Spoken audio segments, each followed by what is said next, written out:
మరి కాంగ్రెస్ పార్టీగా అధికారంలో రాకముందే కామారెడ్డి డిక్లరేషన్ పేరుతో ఆ రోజు మరి మేము అధికారంలోకి వచ్చినటువంటి 100 రోజుల్లో ఈ యొక్క బీసీలకు సంబంధించినటువంటి 42% రిజర్వేషన్ ప్రక్రియ ఏర్పాటు చేస్తామని చెప్పడం జరిగింది.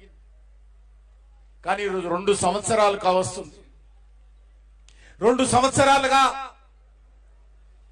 బీసీ రిజర్వేషన్ సంబంధించినటువంటి ప్రక్రియ ఇంకా పూర్తి చేయకుండా తమ చేతగాని తనంతో ఈరోజు మరి భారతీయ జనతా పార్టీ మీదనో కేంద్ర ప్రభుత్వం మీదనో బట్టగాల్చి ముఖం మీద వేసే విధంగా బురద జల్లేటువంటి ప్రయత్నం కాంగ్రెస్ పార్టీ చేస్తా ఉంది.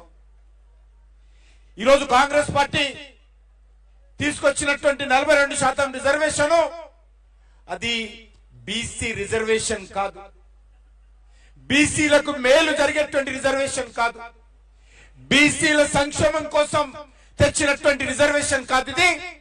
ఇది మతపరంగా ఓట్ల కోసం బుచ్చగింపు రాజకీయాల కోసం ఇది ముస్లింలను మేలు చేసేటువంటి రిజర్వేషన్ తప్ప ఇది రిజర్వేషన్ బీసీలకు ఏమాత్రం మేలు జరగదని ఈ సందర్భంగా మనవి చేస్తున్నాను.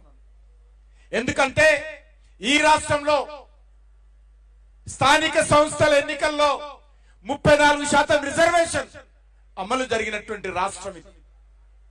అలాంటి ఈ రాష్ట్రంలో బీఆర్ఎస్ పార్టీ అధికారంలో ఉన్నప్పుడు వాళ్ళు కూడా ఇదే విధంగా మతపరమైన రిజర్వేషన్స్ 12% తెస్తామని చెప్పి అనేక రకాలుగా ప్రయత్నాలు చేశారు.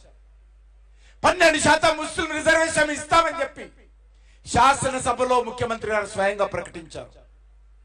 ఆ రోజు మజ్లిస్ పార్టీ చేతిలో కీలు బొమ్మగా ఉన్నటువంటి కేసీఆర్ ఇదే విధంగా రోజు మజ్లిస్ పార్టీ కనుసైగల్లో 12% రిజర్వేషన్ కోసం ప్రయత్నం చేశారు. రిజర్వేషన్ కోసం ప్రయత్నం చేయడమే కాదు 34% ఉన్నటువంటి బీసీ రిజర్వేషన్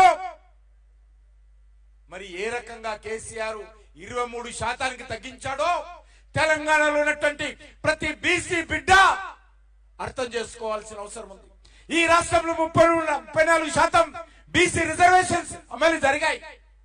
మన హైదరాబాద్ లో 150 సీట్లు డివిజన్లు ఉంటే 50 డివిజన్లను 33% పైగా బీసీలకు కేటాయించినటువంటి పరిస్థితి ఉండేది గతంలో. కానీ కేసీఆర్ పోతూ పోతూ 33%, 34% నుంచి 23% తగ్గించిపోయారు. మళ్ళీ ఈరోజు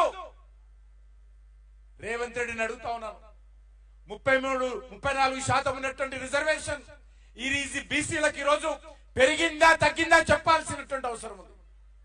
ఈరోజు 42% రిజర్వేషన్ 10% ముస్లింలకు తీసేస్తే బీసీలకు వచ్చేది ఎంత ఈరోజు అర్థం చేసుకోవాల్సిన అవసరం ఉంది. 42% నుంచి 10% తీసేస్తే బీసీలకు మిగిలేది 32%.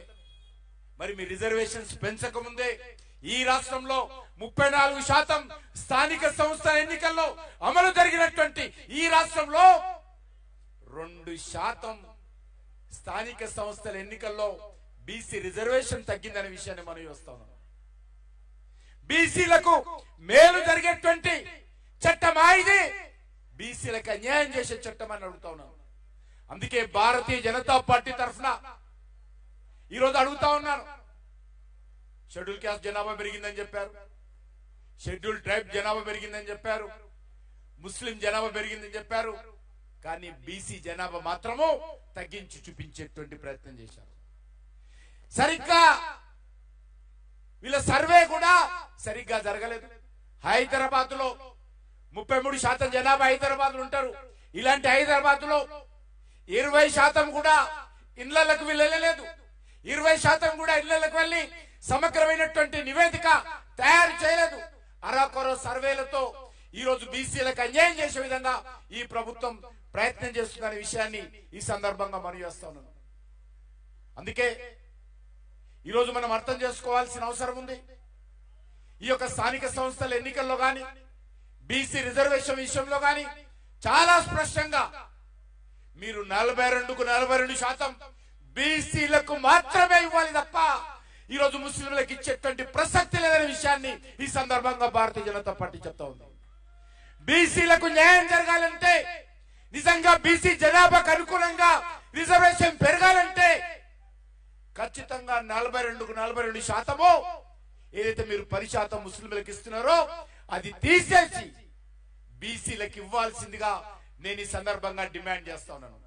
ఆ రకంగా మీరు చేయకుండా దొడ్డ దారితో తప్పించుకునేటువంటి ప్రయత్నము, మరి ఈరోజు మోసం చేసేటువంటి ప్రయత్నము ఈరోజు ప్రయత్నం చేస్తా ఉన్నారనే విషయాన్ని ఈ సందర్భంగా మనం చేస్తా ఉన్నాను.